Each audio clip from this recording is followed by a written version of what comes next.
Hi everybody, and welcome back to Paradise on Pennies. I'm Heather, and today I wanted to talk to you guys about why we don't like staying at state parks. It's actually one of our least favorite options for visiting and camping, and today I'm going to explain to you why from a perspective of frequent campers and us living on the road.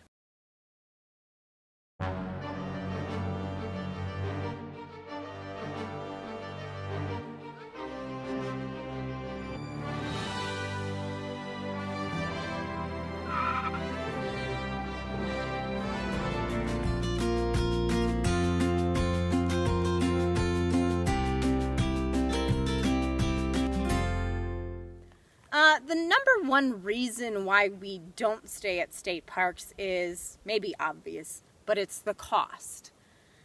We've talked extensively in other videos about how we keep things cheap. We live on the road on a budget.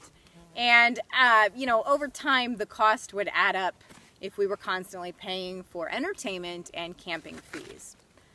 So I was looking into this a little bit because, we looked at the option of what it would be like if we actually did try to stay at state parks, and I wanted to know how much it actually costs people to stay. It varied tremendously, apparently, on the state level.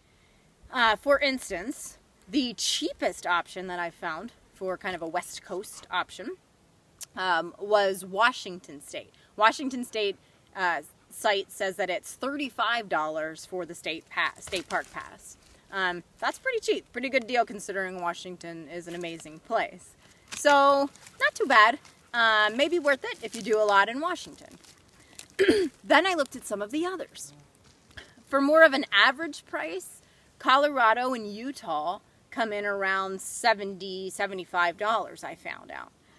So that's getting to be a little pricey. That's going to cost us. And you can get some discounts. So I found that you could get a senior discount, so you can get them for a little cheaper. You can also get a resident discount, which is all great if you live in the state. And of course, in our case, we're traveling and we're going from state to state. So we're not going to really get to take advantage of that resident discount price, if anything, for one state. So if we have to keep buying state park passes from state to state, it's definitely going to run up our annual cost. And then on top of it, that's not even covering camping costs, right? So far I've talked about these annual state park fees. Those are listed, from what I found, they're listed as day use. That means that's, of course, your day use price. So if you're going to be paying for camping on top of it, imagine how much that would add up. And it looked like the camping fees, a little bit of research, I mean, it obviously depends place to place, but it looked like it was $5 to $50 depending on the location and the season. So imagine, again, state to state to state, park pass for the day use fee to use, the areas, the swimming areas, things like that. And then on top of it, you'd obviously have to stay there if you are car camping, vacationing, or you are, like us, full-time doing it.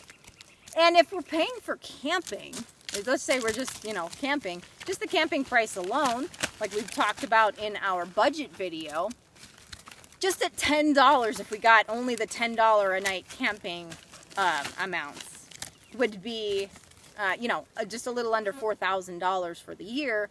And as we talked about in our budget video, it's just about our budget for the entire year right now. We don't pay for camping. So definitely cost is the big one for us. But there are other reasons besides cost.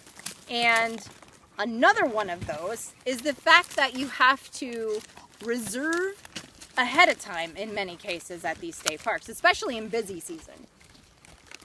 Again, that doesn't really work for us if we're living on the road and we're trying to reserve ahead of time. We don't always know where we're going to be ahead of time. That's part of the fun of this. Sometimes we do, but often we don't. So we don't really have the luxury of reserving ahead of time. And we have to kind of move with the weather too, living this way. We can't we can't really stick around if the weather's going to be bad. We live on the road full time. We live, you know, we're either in a car or tent, and we like to move on instead of being stuck in bad weather.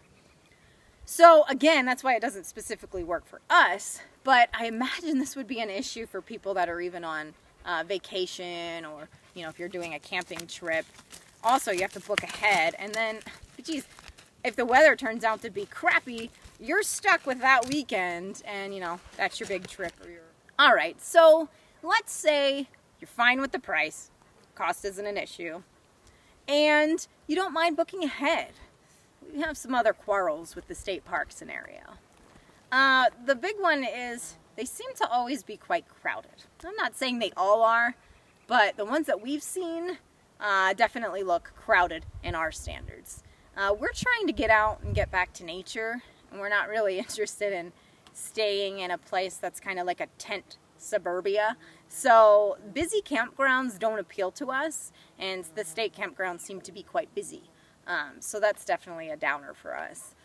And then on top of that, many of them are next to watering spots, which is great. Rivers and lakes, and it seems pretty cool. But again, going with it being crowded, it doesn't really sound fun to be at a crowded watering hole. We're not just using water for fun. I mean, I love swimming in a lake. I don't really love swimming in a crowded lake. But we also use the water for our life. You know, water is life for us. We are drinking it and bathing in it. So if it's crowded, that doesn't really work, and it doesn't appeal to us to be our drinking water. As well as water for us to bathe in. It's kind of difficult to fully bathe when there are people all around. So that's another disadvantage for us in terms of state parks and state park campgrounds. The location also has disadvantages. These have to be, most of them have to be pretty accessible. So they're typically next to highways, sometimes busy highways. They're at least next to roadways located so people can get to them. That's also pretty unappealing.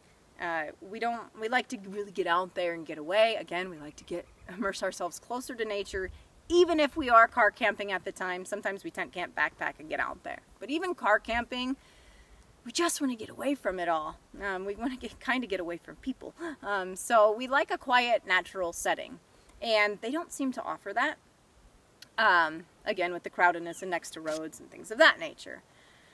And lastly, there seems to always be an alternative around anyway.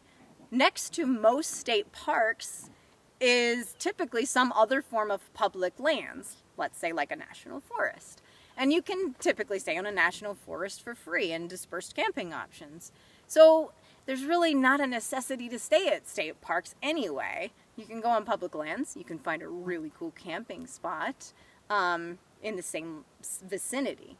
And, you know, most state parks don't seem to offer some of the most astounding views and locations that we've found along our travels, such as this particular one we're at right now, where we have a volcano all to ourselves in the background, and we've not seen people for days.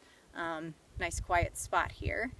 And to end, take a look at some of the other awesome spots, awesome views we've had that are not state parks or state campgrounds.